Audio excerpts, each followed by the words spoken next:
Bonjour à tous, merci de nous retrouver sur Public Sénat. Comme chaque année, la Cour des comptes a présenté son rapport annuel au Parlement, à commencer par le Sénat, c'était tout à l'heure à 14h30. Cette année, dans son rapport, la Cour des comptes donne une priorité absolue aux économies et estime que le gouvernement aura du mal à atteindre son objectif de maîtrise des dépenses publiques, objectif qui est fixé à 3% du produit intérieur brut. La Cour des comptes s'alarme également de l'état des finances publiques des départements, mais aussi des finances locales en général. Alors sans plus tarder, direction l'hémicycle pour écouter l'intervention de Didier Migaud, premier président de la Cour des comptes. On l'écoute. La séance est ouverte. Le compte-rendu analytique de la précédente séance a été distribué. Il n'y a pas d'observation. Le procès-verbal est adopté sous les réserves d'usage.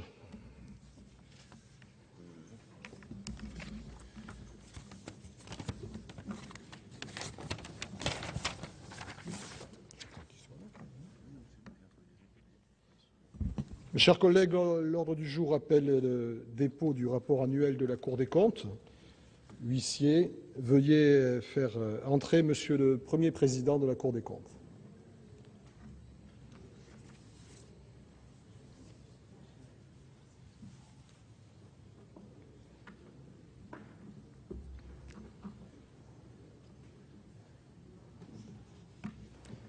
Monsieur le Premier Président, nous vous recevons comme chaque année avec un grand plaisir dans cet hémicycle pour la remise du rapport annuel de votre institution.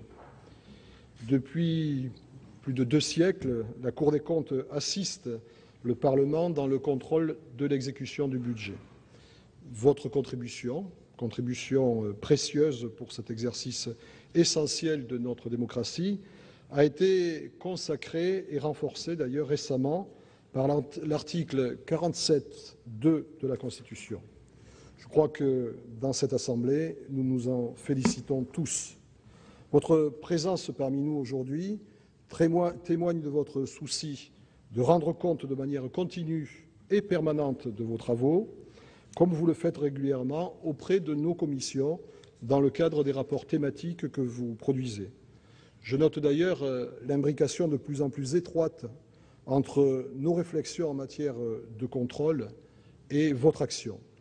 Cette imbrication se concrétise dans les contrôles effectués par la Commission des finances, bien sûr, ou par la mission d'évaluation et de contrôle de la sécurité sociale, et qui sont tout à fait complémentaires au regard de l'action de la Cour des comptes. Les demandes auprès de la Cour émanant principalement de la Commission des finances, mais également de la Commission des affaires sociales, nourrissent à leur tour votre programme de travail et nous font bénéficier de votre regard indépendant et de l'excellence reconnue de votre expertise.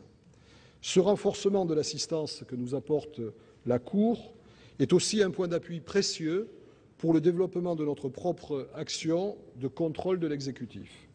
Vous le savez, le Sénat a souhaité conforter ses capacités de contrôle de l'action gouvernementale en créant une nouvelle commission pour le contrôle de l'application des lois, dont j'ai déjà eu l'occasion de souligner le rôle et le travail. Je veux également insister sur tout l'intérêt de l'analyse par votre institution des suites données à vos rapports. En effet, le constat que vous présentez doit être l'occasion pour les administrations de prendre les mesures pertinentes pour améliorer leur gestion et le service rendu à nos concitoyens. Si les observations de la Cour se doivent d'être objectives, ce qui vous conduit parfois à la sévérité peut-être, il vous appartient également de faire œuvre de pédagogie pour qu'elles se traduisent par des améliorations concrètes dans l'action des pouvoirs publics. Il est important que la Cour, et à travers elle la représentation nationale, puisse constater, lorsque c'est le cas, les suites positives et aussi les progrès qui résultent de vos travaux. Vous savez, sur ce plan, que le Sénat a pris l'initiative de mettre en place des réunions dites pour suite à donner entre les représentants de la Cour, les rapporteurs de la Commission des finances et les représentants de l'organisme public contrôlé. Les exigences, et parmi elles l'exigence d'exemplarité, doit s'appliquer à tous, mais en particulier au Parlement dans l'exécution de son budget. J'avais l'an passé indiqué en vous recevant que je souhaitais faire appel à l'expertise de la Cour en vue d'améliorer notre dispositif de contrôle interne en lien avec notre commission spéciale chargée du contrôle des comptes et de l'évaluation interne. Vous savez que les comptes des assemblées sont désormais audités avec le concours du Conseil supérieur de l'Ordre des experts comptables. Pour aller plus loin, nos comptes 2013 seront certifiés directement par la Cour des comptes, dans la continuité des réflexions évoquées devant le bureau du Sénat et des contacts que nous avons déjà eus, Monsieur le Premier Président, et en lien avec, bien sûr, le Président de l'Assemblée nationale. Ainsi, dans le respect du principe d'autonomie des assemblées auquel nous sommes très attachés, pourrons-nous mieux répondre ensemble à l'exigence de clarté et de sincérité des comptes qui fondent la confiance de nos concitoyens. Monsieur le Premier Président, je vous donne maintenant la parole. Merci.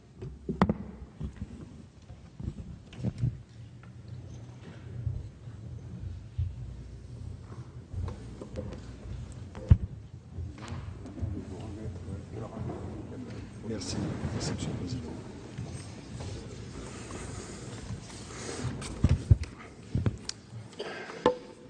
Monsieur le Président du Sénat, Monsieur le Président de la Commission des Finances, Madame la Présidente de la Commission des Affaires sociales, Mesdames, Messieurs les Présidents, Mesdames et Messieurs les Sénateurs, c'est un plaisir pour moi de présenter le rapport public annuel de la Cour des comptes à la représentation nationale. Ce rituel a des racines anciennes dans l'histoire du Parlement et de la Cour. Il a été instauré en 1832.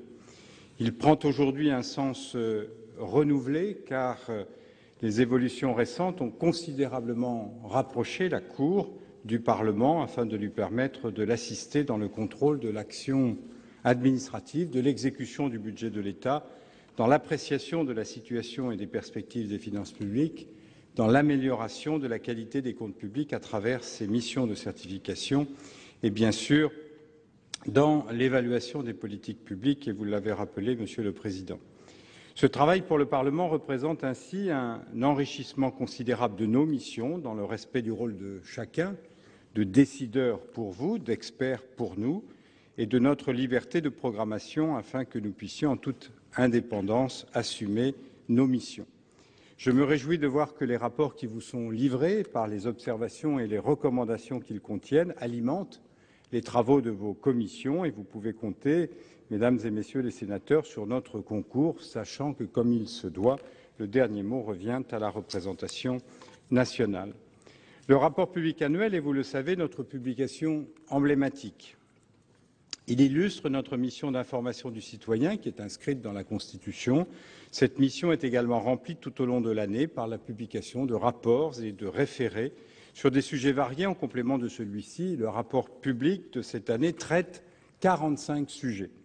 Le premier répond à la préoccupation constante de la Cour d'éclairer sur la situation de nos finances publiques et de contribuer à leur redressement. La Cour fait deux constats sur la situation des finances publiques. Le premier, que le redressement des comptes engagé en 2011 s'est poursuivi et a progressé en 2012. Mais une partie toujours importante du chemin reste à faire. C'est pourquoi l'effort entrepris, selon nous, doit être poursuivi sans relâchement. En 2009, le déficit public avait atteint le niveau historique de 7,5% du PIB, dont seule une partie limitée était imputable directement aux effets de la crise. Ce niveau de déficit a placé la France dans une situation très préoccupante en raison de la forte progression de sa dette. Le respect par la France des engagements pris devant ses partenaires européens en 2011 et en 2012 constitue un progrès certain. Il contribue à expliquer la faiblesse des taux d'intérêt dont bénéficie pour le moment la France. Ce début de redressement d'une crédibilité profondément dégradée demeure toutefois fragile. Malgré les mesures supplémentaires prises l'été dernier, le risque que le déficit pour 2012 se révèle un peu plus élevé que l'objectif, fixé à 4,5% du PIB, ne peut être écarté, en raison de l'effet sur les recettes de la dégradation de la conjoncture. Mais l'effort structurel de réduction du déficit en 2012 a été très significatif. Il devrait représenter 1,4 point de PIB. Toutefois, selon toute vraisemblance, la situation relative de la France en 2012 sera restée moins bonne que la moyenne de la zone euro. Cela est particulièrement vrai par rapport à l'Allemagne, qui a quasiment retrouvé l'équilibre de ses comptes publics.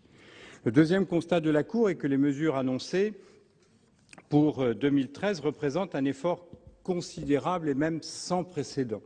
Cependant, l'objectif de déficit effectif de 3% n'a que peu de chances d'être atteint, en raison notamment d'un niveau de croissance vraisemblablement inférieur aux prévisions. Les prévisions de recettes du gouvernement pour 2013 sont probablement trop favorables, en raison notamment de la fragilité du scénario macroéconomique retenu. Une hypothèse de croissance de 0,8% apparaissait déjà optimiste au moment du débat budgétaire. Elle est désormais supérieure d'au moins un demi-point de PIB à la plupart des prévisions économiques les plus récentes, qu'elles soient du FMI, de la Commission européenne, de l'OCDE ou des instituts de conjoncture. L'atteinte d'un objectif de déficit effectif peut soulever des difficultés importantes dans un contexte de stagnation économique prolongée. L'effet récessif des mesures de redressement, lorsqu'elles s'accumulent et sont mises en œuvre simultanément dans plusieurs États à la fois, ne peut être négligé. Cela ne signifie pas que le déficit effectif et son évolution est sans importance, car il contribue à l'accroissement de la dette. Mais il doit également y avoir place dans l'analyse pour un raisonnement complémentaire que privilégie d'ailleurs le nouveau traité européen et la loi organique du 17 décembre 2012. Ces textes conduisent les États à viser des objectifs de déficit structurel, c'est-à-dire de déficit calculé indépendamment de l'effet de la conjoncture économique. Pour faire face à leurs engagements, les États fixent chaque année un effort structurel qu'ils doivent réaliser par la hausse des recettes et la maîtrise des dépenses. Pour l'année 2013, les augmentations de recettes et les économies sur les dépenses programmées représentent un effort de 38 milliards d'euros, soit presque 2 points de PIB. Un tel montant n'a jamais été réalisé dans l'histoire récente de notre pays. À condition de réaliser concrètement cet effort, la France serait en mesure de tenir ses engagements en termes de déficit et d'efforts structurels. Le respect de l'objectif effectif des 3%, selon toute vraisemblance, appellerait quant à lui de nouvelles et importantes mesures d'ajustement. Dans ce contexte, la Cour considère qu'il y a nécessité pour les autorités responsables de l'Union européenne de préciser le poids respectif qu'il importe de donner aux critères de solde effectif et de solde structurel. Elle invite les politiques à choisir quels critères ils entendent privilégier, sachant que les deux ont un sens et une importance. En tout état de cause, et quelle que soit l'évolution de la situation économique, la Cour insiste, et c'est son premier message de fond, pour que l'effort structurel programmé en 2013 soit effectivement et intégralement réalisé. Or, la Cour constate que la réalisation des 2 points de PIB d'effort structurel n'est pas totalement assurée, en raison d'incertitudes sur le produit des recettes, ainsi que sur la réalisation des mesures d'économie sur les dépenses. Concernant les recettes, la Cour estime que le gouvernement a retenu des hypothèses d'élasticité du produit des impôts à la croissance trop favorables. La Cour avait déjà fait un constat identique en 2012. Si des hypothèses plus prudentes étaient retenues, les recettes publiques pourraient être, par exemple, inférieures de près de 5 milliards d'euros aux prévisions. Par ailleurs, les dernières lois financières ont introduit de très nombreuses mesures fiscales nouvelles. La Cour en a répertorié 70, ayant chacune un impact sur l'exercice 2013 supérieur à 100 millions d'euros. La multiplicité de ces mesures rend l'évaluation de leurs produits d'ensemble fragile, le rendement de chacune d'entre elles étant susceptible d'influencer celui d'autres. En outre, il en résulte une complexification et une instabilité accrue de notre système fiscal qui peut être préjudiciable aux entreprises et aux investisseurs. L'augmentation des dépenses de l'État votée pour 2013 est de 1,2 milliard par rapport aux dépenses exécutées en 2012. Cet objectif apparaît moins ambitieux qu'en 2012, où les dépenses avaient été réduites de 2,1 milliards d'euros par rapport à l'exécution de l'année précédente. Encore, le respect de cet objectif pour 2013 suppose-t-il de réaliser effectivement les économies nécessaires pour contenir la croissance tendancielle des dépenses. La Cour constate en la matière qu'une part de ces économies repose sur l'effet en 2013 des mesures prises sous la législature précédente dans le cadre de la RGPP, en particulier les réductions d'effectifs opérées en 2012. Les mesures nouvelles identifiables dans la loi de finances pour 2013 n'explicitent que partiellement les autres économies de dépenses. Au-delà des finances de l'État, les dépenses d'assurance maladie et de retraite devraient augmenter à un rythme un peu plus rapide qu'en 2012. Si le gouvernement affiche une croissance de l'ensemble des dépenses de toutes les administrations publiques au même niveau qu'en 2012, ce résultat repose sur des hypothèses favorables pour l'évolution des dépenses les moins directement sous le contrôle de l'État, assurance chômage, collectivités territoriales, opérateurs divers, ce qui constitue un élément de fragilité de la prévision d'ensemble.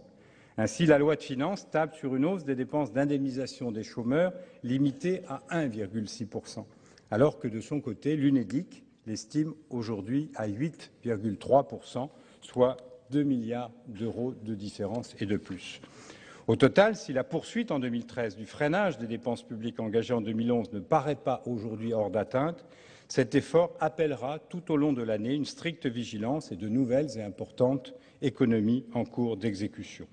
Le second message de la Cour sur les finances publiques, que je tiens à souligner à nouveau, est la nécessité de faire porter désormais l'intégralité de l'effort de redressement jusqu'au retour à l'équilibre sur la maîtrise et la seule maîtrise des dépenses. Certes, un ralentissement sans précédent des dépenses publiques a eu lieu en 2011, puis en 2012, mais au cours des 3 dernières années, le levier des recettes a été utilisé massivement. Il a représenté plus de 75 % de l'effort. Ce choix s'écarte de la recommandation, mais ce n'est qu'une recommandation constante de la Cour, d'une priorité claire donnée aux mesures sur les dépenses. Dès lors, la priorité absolue ne peut qu'être d'amplifier les efforts déjà engagés de maîtrise des dépenses dans l'ensemble des administrations publiques. Le gouvernement prévoit un tel rééquilibrage au-delà de 2013 qui se traduira par un ralentissement encore plus marqué des dépenses publiques. Toutefois, il n'a pas encore précisé les mesures qui permettront de réaliser cet effort exigeant, même pour une partie de celui programmé en 2013. Alors, cet effort est possible. Les multiples illustrations qui figurent dans la suite du rapport public annuel le montrent bien. Les dépenses publiques représentent 56 points de PIB en 2011, un peu plus d'ailleurs en 2012, soit le plus haut niveau jamais atteint en France et le deuxième de l'OCDE.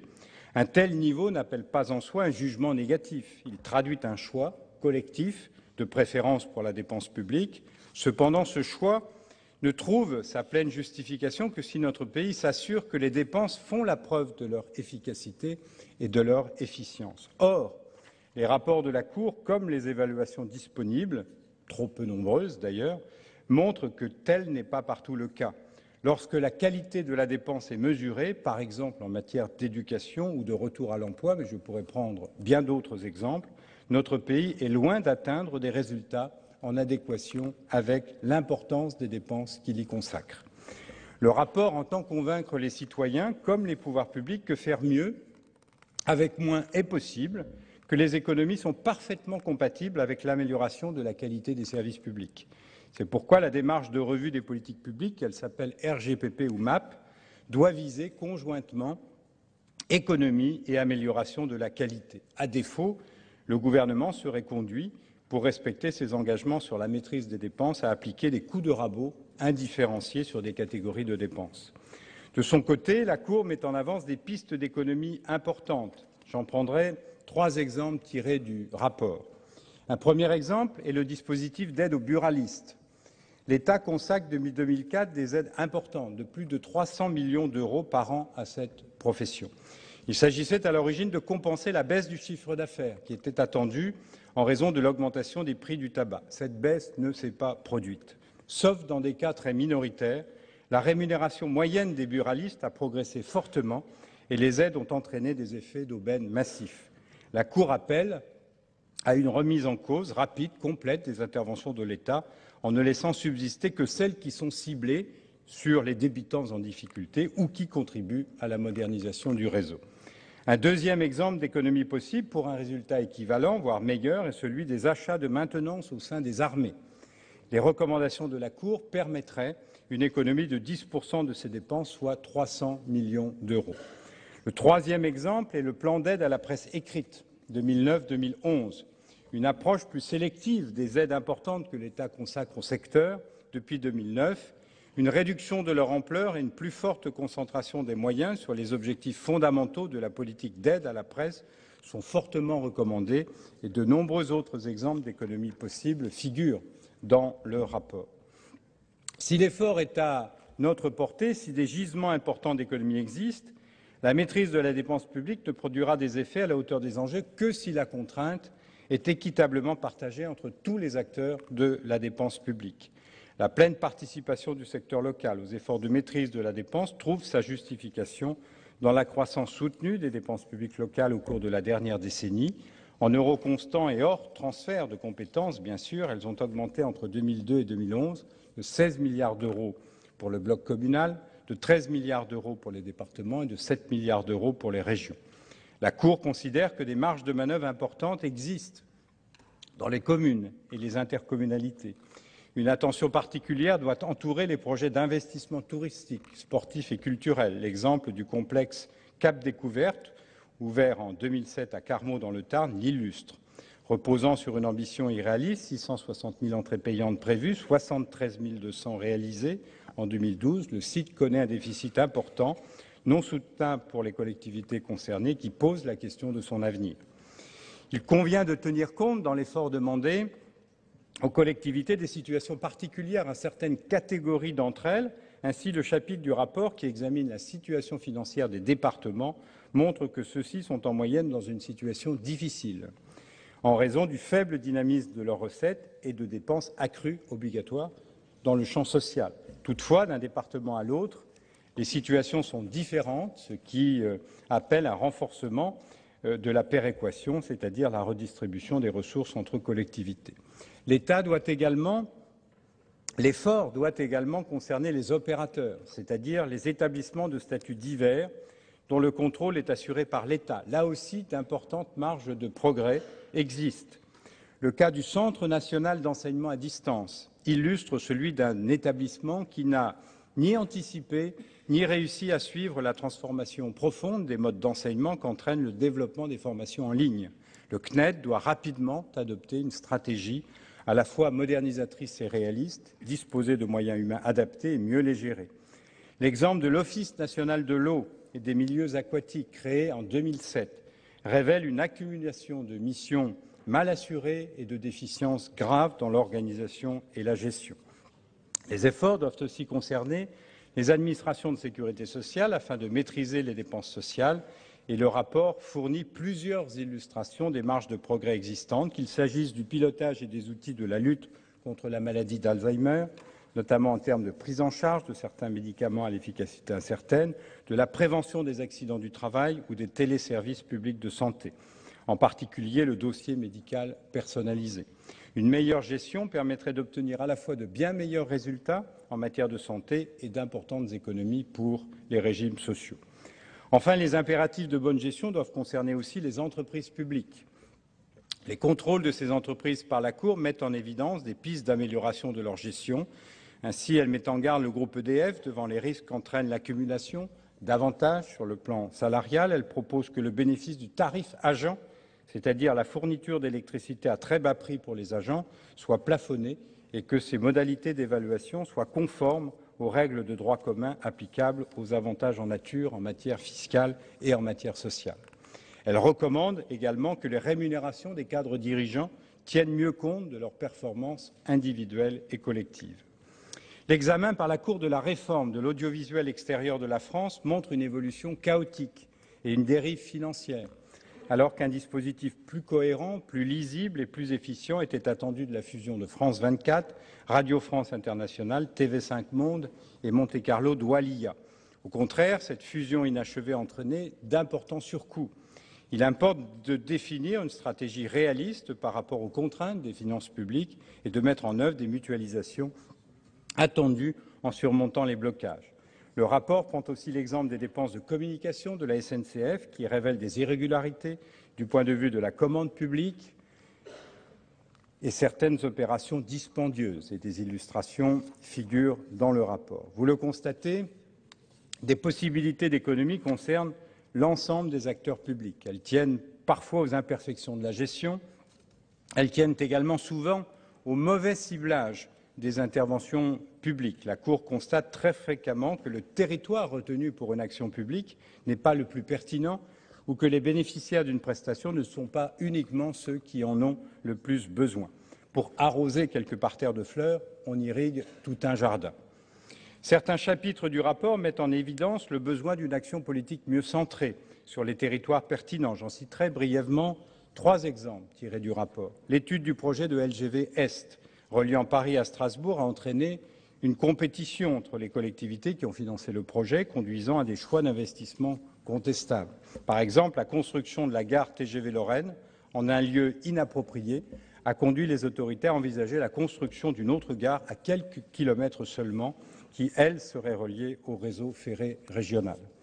Le chapitre sur les restructurations hospitalières met en évidence 3 exemples de difficultés à regrouper des structures hospitalières dont l'activité est trop faible. Ces projets ont pu conduire à des dérives financières, comme à Perpignan, ou à des décisions incohérentes, comme dans la vallée de la Tarentaise ou encore dans les Deux-Sèvres, où 3 hôpitaux proches de faible activité pourraient coexister avec un 4e hôpital conçu à l'origine pour les regrouper entièrement.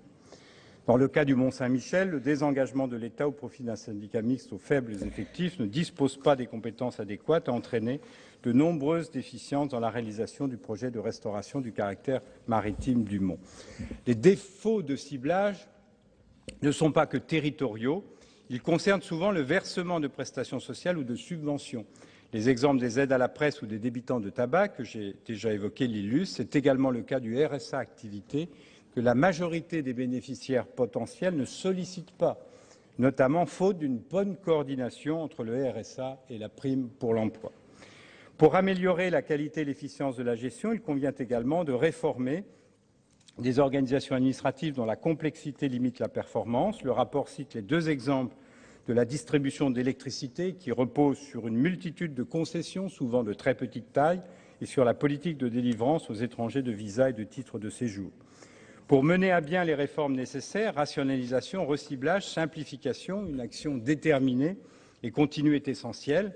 La Cour et les chambres régionales et territoriales le constatent lorsqu'elles examinent les conséquences tirées de leur contrôle. Elles cherchent à rendre leurs travaux aussi utiles que possible, sans vouloir limiter leur rôle à celui d'un outil de transparence au service de l'information du citoyen.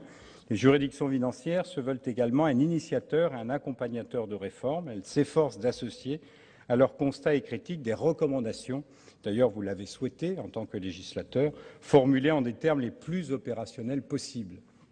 L'objet du tome 2 du rapport public annuel est de rendre compte des enquêtes de suivi de ces recommandations menées en moyenne 3 années après un rapport public de la Cour. Vous verrez que sur de nombreux sujets, les recommandations de la Cour ont été entièrement suivies, ou presque.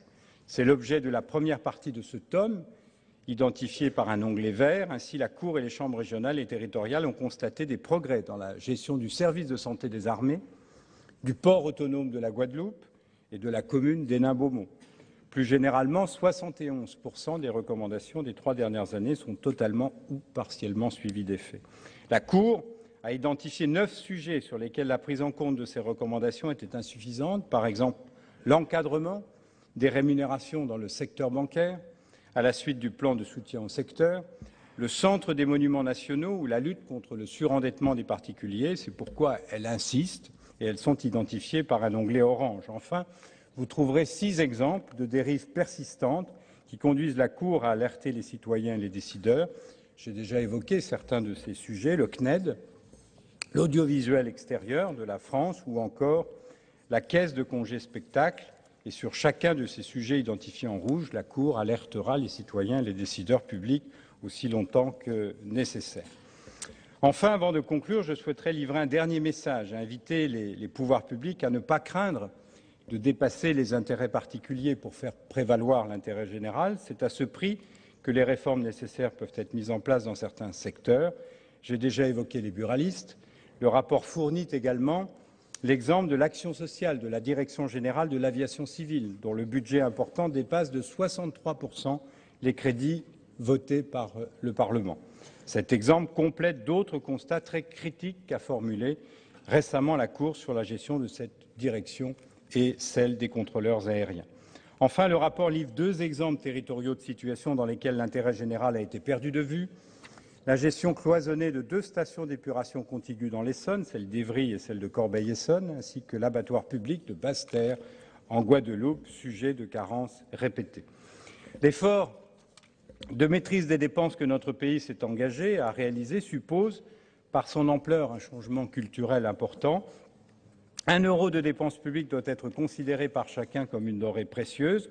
Aucun acteur ne doit se considérer par principe dispensé du nécessaire questionnement sur l'utilité, la pertinence, le juste ciblage, l'efficience de la dépense publique dont il a la charge. Il s'agit de faire en sorte que l'effort soit largement réparti et porte sur les dépenses les moins utiles. C'est à cette condition que l'effort programmé pourra être réalisé sans exiger de sacrifices importants ou arbitraires. Cet effort est possible, c'est la conviction de la Cour. Il suppose la mobilisation de tous.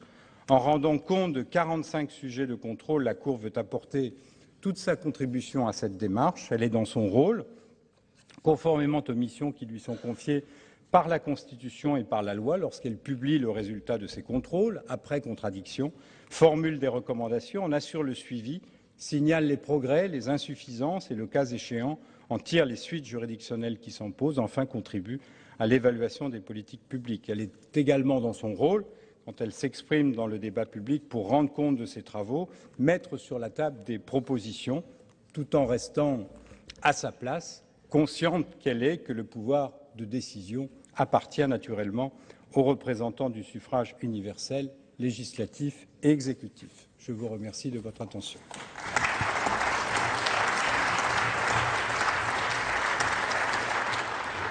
Merci, Monsieur le Premier président. Le Sénat vous donne acte du dépôt du rapport annuel de la Cour des comptes.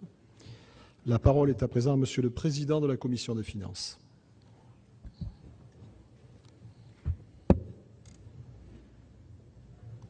Monsieur le Président du Sénat, Monsieur le Premier président de la Cour des comptes, mes chers collègues, cette séance solennelle au cours de laquelle une assemblée parlementaire reçoit le rapport public revêt bien entendu toujours un caractère particulier et plus encore aujourd'hui dans le contexte économique et financier qui est le nôtre. Monsieur le Premier président, ce rapport public est impressionnant à bien des titres.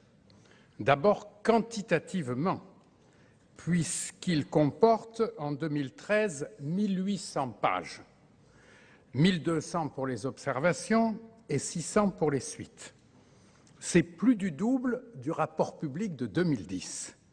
Et je ne sais si nous devons prolonger la courbe pour arriver notamment à 3600 pages en 2016. Mais ceci n'est évidemment que l'accessoire. Le principal, c'est ce que vous nous avez dit, Monsieur le Premier président, et en vous appuyant sur 2 séries de considérations. Les unes d'ordre global et en nous appelant à notre sens des responsabilités collectives, et les autres à partir des 45 sujets que vous avez explorés. Et c'est bien cela, me semble-t-il, mes chers collègues, qu'il faut retenir dans la démarche de la Cour, depuis toujours, mais peut-être encore plus dans le nouveau contexte européen auquel nous sommes confrontés, la concomitance et la correspondance entre les observations de nature globale et la technicité issue des contrôles sur le terrain et dans des organismes et services de toute nature. Monsieur le Premier président, vous avez évoqué le redressement des comptes publics. Vous avez dit, et ceci sera agréable à entendre au moins par une partie de l'hémicycle, qu'il avait été engagé en 2011. Vous avez dit qu'il avait été poursuivi en 2012 et en 2012 sous l'impulsion de deux gouvernements d'orientation différentes. Et vous nous avez livré votre appréciation, celle de la Cour des comptes, sur la prévision de croissance pour 2013, que vous considérez manifestement comme très optimiste, de la même manière que vous avez appelé notre attention sur les recettes fiscales et sur la vraisemblance de chiffres réels moins élevés que ceux qui se trouvent dans la loi de finances initiale pour 2013. Beaucoup d'entre nous ont fait valoir, lors de l'examen de cette loi de finances, que si l'hypothèse de croissance avait été plus réduite, moins optimiste, il aurait bien fallu arbitrer les dépenses à un niveau moins élevé. Mais, naturellement, il appartient au gouvernement et il appartiendra aux assemblées parlementaires de s'assurer, selon d'ailleurs les recommandations de la Cour des comptes, de la bonne tenue des objectifs et du sentier de convergence qui accrédite notre sérieux aux yeux de l'ensemble de l'Europe et de notre environnement international.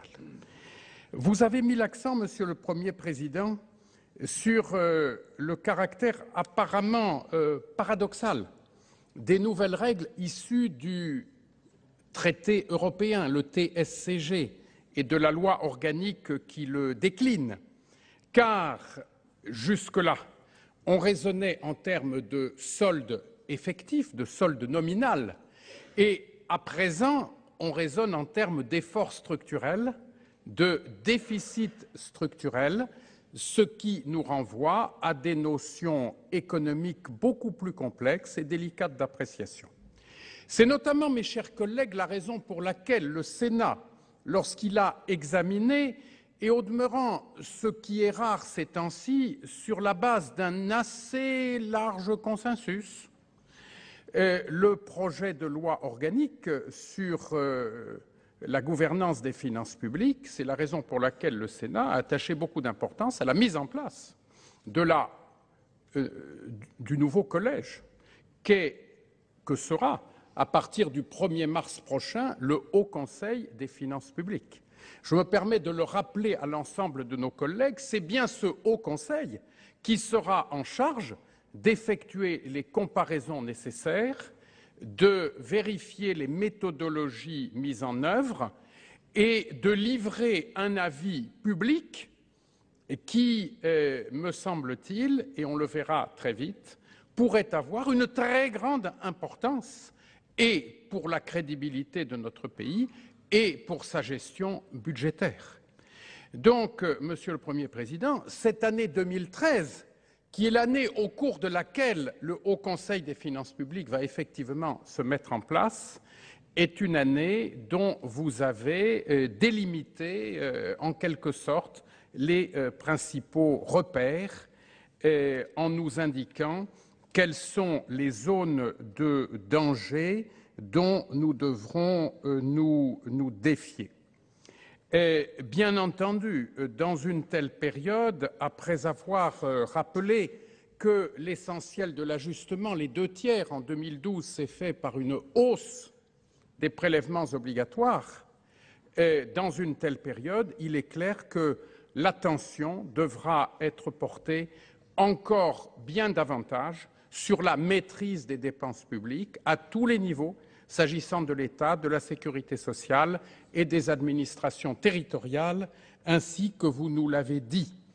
Peut-être, mais c'est une autre question et un autre débat, certains seront-ils interpellés par l'apparente contradiction entre tel projet de réforme, par exemple des rythmes scolaires susceptibles de se traduire par des dépenses publiques supplémentaires, et par ailleurs la nécessité où l'on se trouve, avant même toute mesure nouvelle, de réaliser des efforts très importants et probablement douloureux en ce qui concerne la gestion des administrations publiques. Mais bien entendu, ceci est vrai de l'ensemble des secteurs, mes chers collègues, sur lesquels nous exerçons notre attention.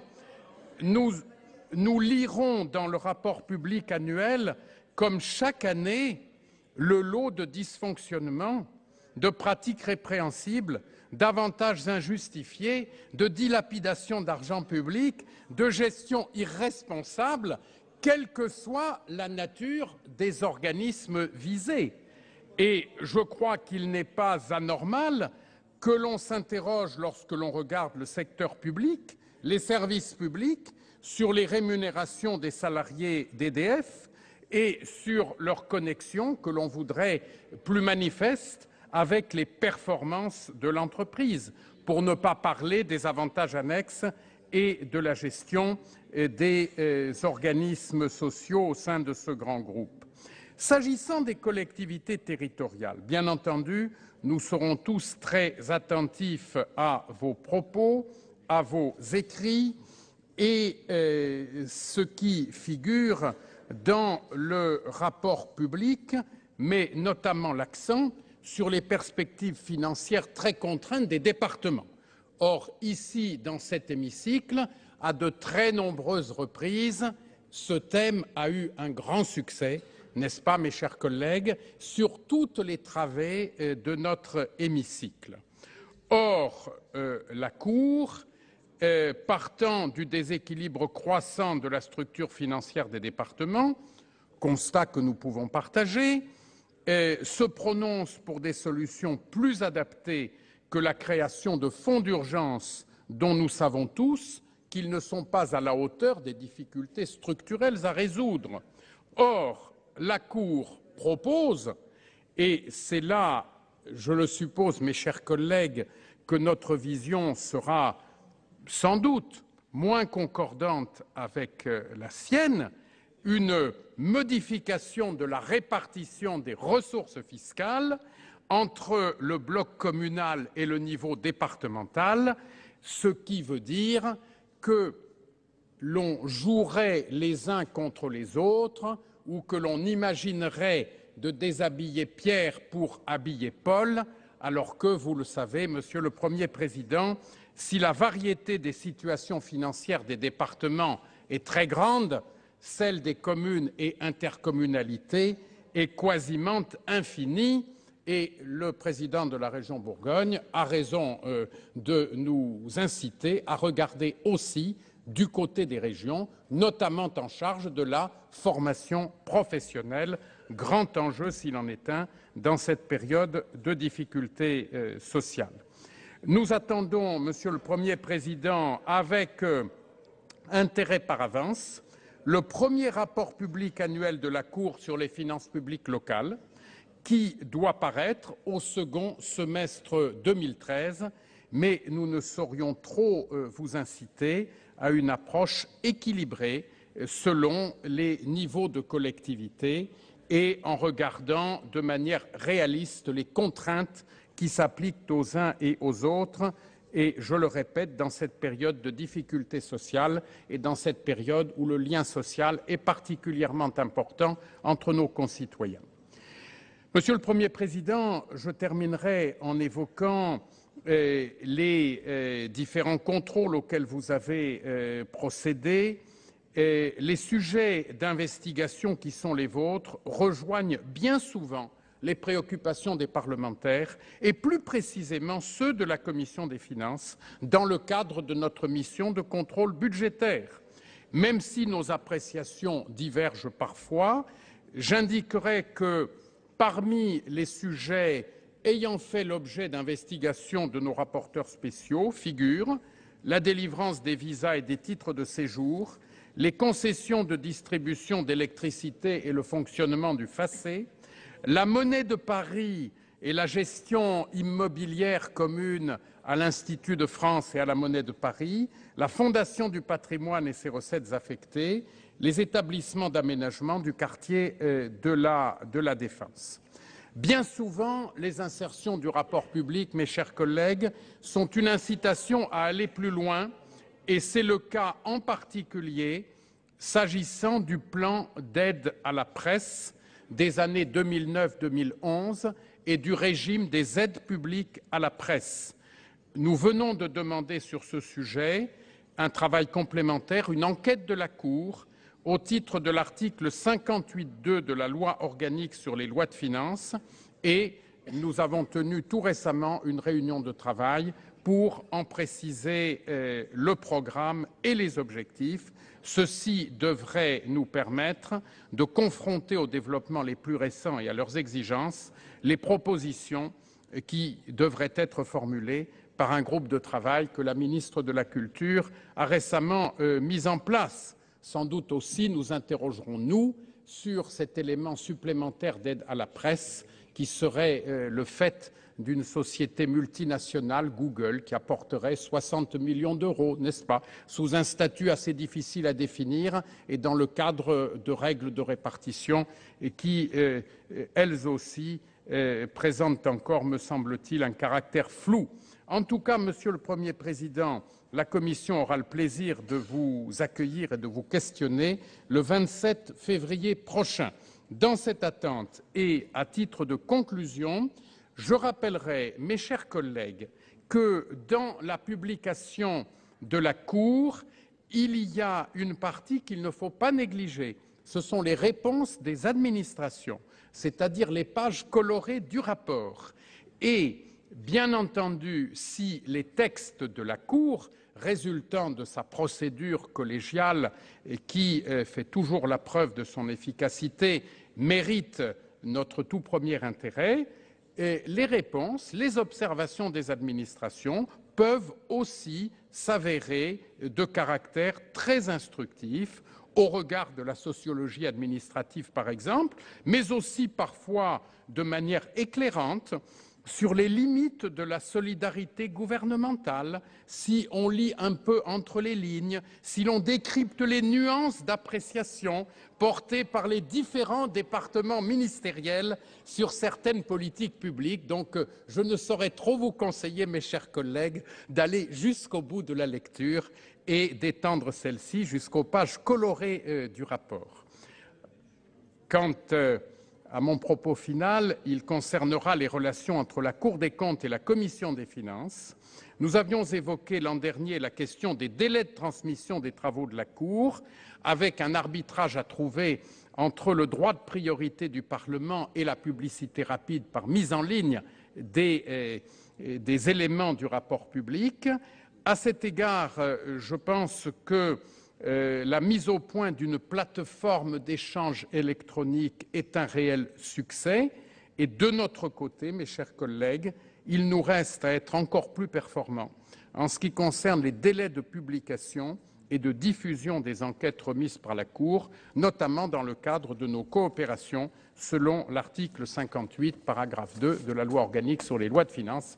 Mes chers collègues, je vous remercie de votre attention. Merci, Monsieur le Président de la Commission des finances. La parole est à Madame la Présidente de la Commission des affaires sociales.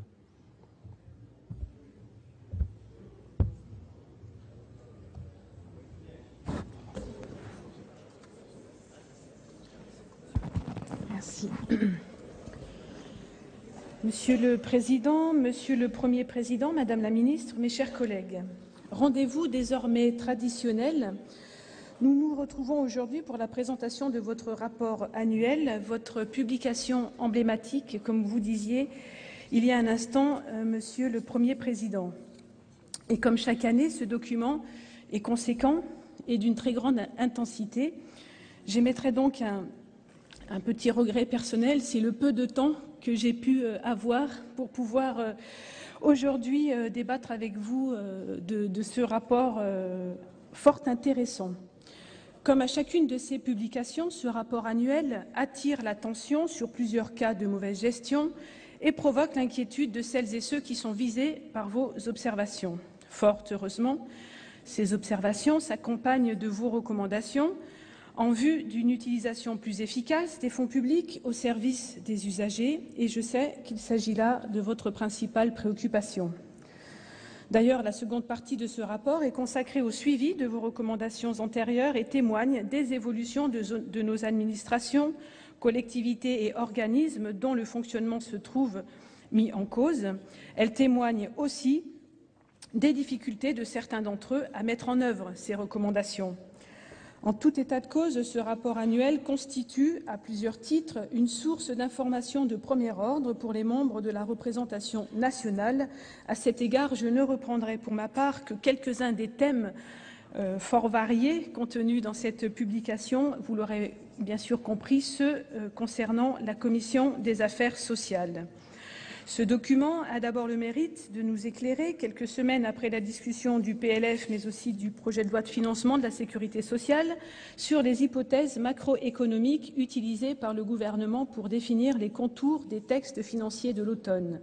À cet égard, nous enregistrons votre constat selon lequel les prévisions de croissance de la masse salariale qui sous-tendaient les projections du projet de loi de financement de la sécurité sociale pourraient se révéler trop optimistes et entraîner en 2013 un recouvrement de cotisations sociales et de CSG inférieur aux attentes.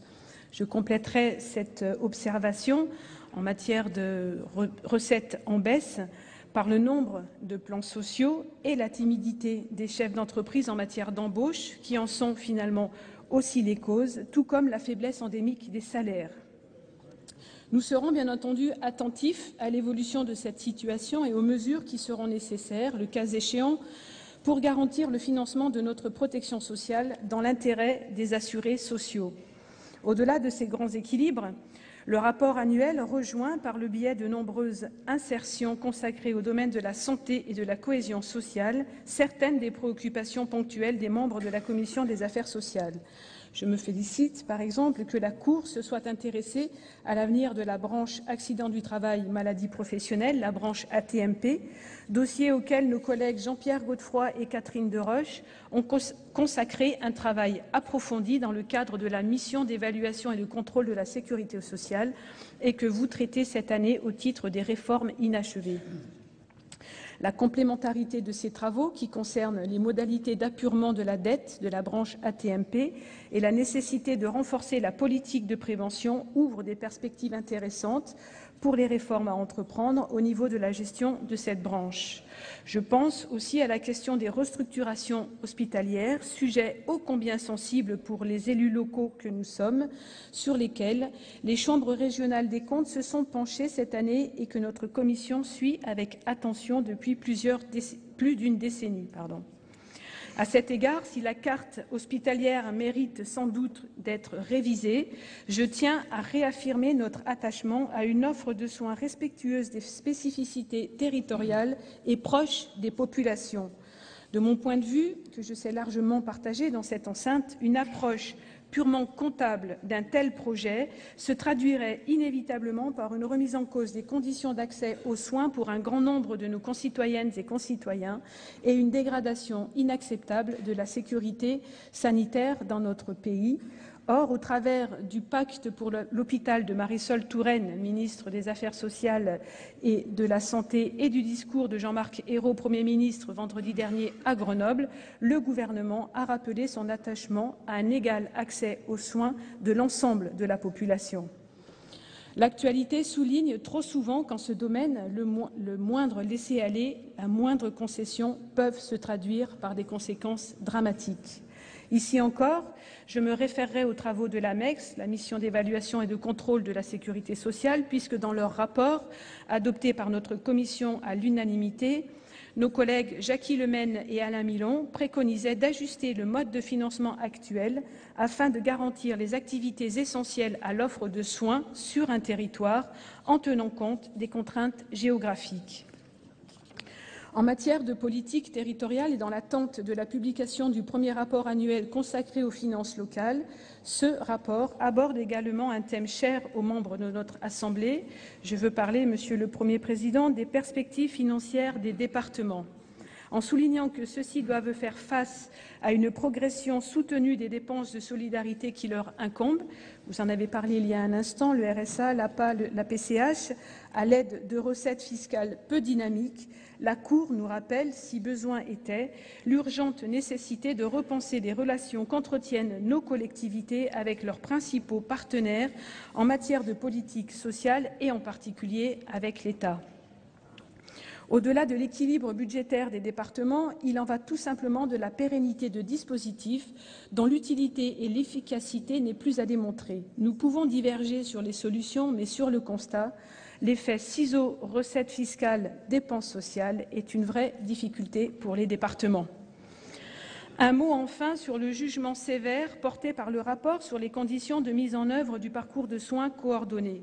Nous ne pouvons à ce sujet qu'adhérer à vos observations et regretter les incohérences, qu'il s'agisse de la complexité des tarifs, de l'augmentation injustifiée du reste à charge ou des faibles résultats obtenus en termes d'amélioration des soins d'une réforme dont l'objectif était pourtant compris par les assurés.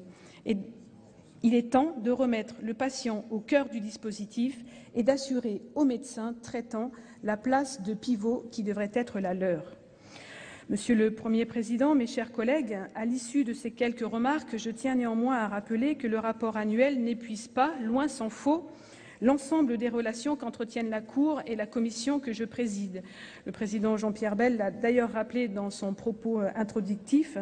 La Cour et notre Assemblée ont de multiples occasions de travail partagé.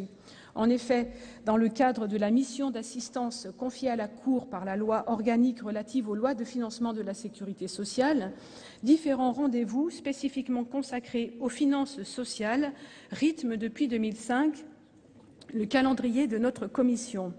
En juin, la présentation du rapport de la Cour sur la certification des comptes de la sécurité sociale nous permet de bénéficier de données auditées reflétant fidèlement le résultat, le patrimoine et la situation financière du régime général et des branches qui la composent. Compte tenu de la nécessité de redresser l'état de nos finances sociales, cet outil se révèle chaque année particulièrement utile pour constater la sincérité des comptes et améliorer les modalités de gestion des différents organismes. Il conviendrait néanmoins qu'il ne fasse pas seulement des recommandations sur les dépenses, mais aussi sur les recettes. En septembre, votre audition, Monsieur le Premier président, à l'occasion de la publication du rapport sur l'application des lois de financement de la sécurité sociale, sonne le coup d'envoi de notre période budgétaire, c'est-à-dire du projet de loi de financement de la Sécu. Cette année encore, les analyses de la Cour consacrées aux dispositifs fiscaux et sociaux propres aux retraités ou à la fonction redistributive des prestations familiales ont permis à chacune et chacun d'entre nous de se forger un avis sur des choix de société aux conséquences importantes pour la vie quotidienne de nos concitoyennes et concitoyens, même si plusieurs solutions peuvent s'exprimer au sein des différentes familles politiques. Enfin, les relations que nous entretenons passent par les enquêtes que nous vous demandons de réaliser au titre de l'article 132-3-1 du Code des juridictions financières. Dans ce domaine, je pense que la Commission s'est efforcée de tenir compte des modalités de publication des délais de réalisation suggérés par la Cour. Nous avons ainsi défini l'an dernier un calendrier de travail pluriannuel permettant aux chambres régionales des comptes de disposer du temps nécessaire pour analyser efficacement les aides à l'apprentissage et la question des maternités, 2 enquêtes qui nous seront livrées dans le courant de l'année 2014. Dans le même esprit, nous avons pris soin de réduire les délais séparant la remise des enquêtes par la Cour de leur publication par la Commission. Par exemple, l'enquête relative à la politique vaccinale de la France, présentée en décembre par le président de la 6e Chambre, devrait être ainsi rendue publique d'ici la fin de la semaine, à l'issue d'un intense travail d'audition complémentaire réalisé par notre collègue et rapporteur Georges Labazée, travail présenté à la Commission ce matin même et qui a suscité, je vous le garantis, mes chers collègues, un très vif débat et un également très riche débat sur ce sujet. Si la Commission est pleinement consciente des différentes préoccupations de la Cour, je souhaiterais, Monsieur le Président, qu'un accueil plus enthousiastes soient réservés aux thèmes dont nous aimerions vous saisir. Comme l'an dernier, je constate en effet que nos interlocuteurs n'ont pas souhaité donner suite à certains d'entre eux, en dépit de leur intérêt pour les parlementaires et pour l'ensemble de nos concitoyennes et concitoyens. Je pense notamment aux dispositifs médicaux pour 2011 et cette année, nous avions demandé un rapport sur la tarification des EHPAD. Je ne pense pas que nous pourrons l'avoir. Cette remarque, mise à part, remarque qui me permet de souligner l'existence de marges de manœuvre vers une collaboration plus efficace.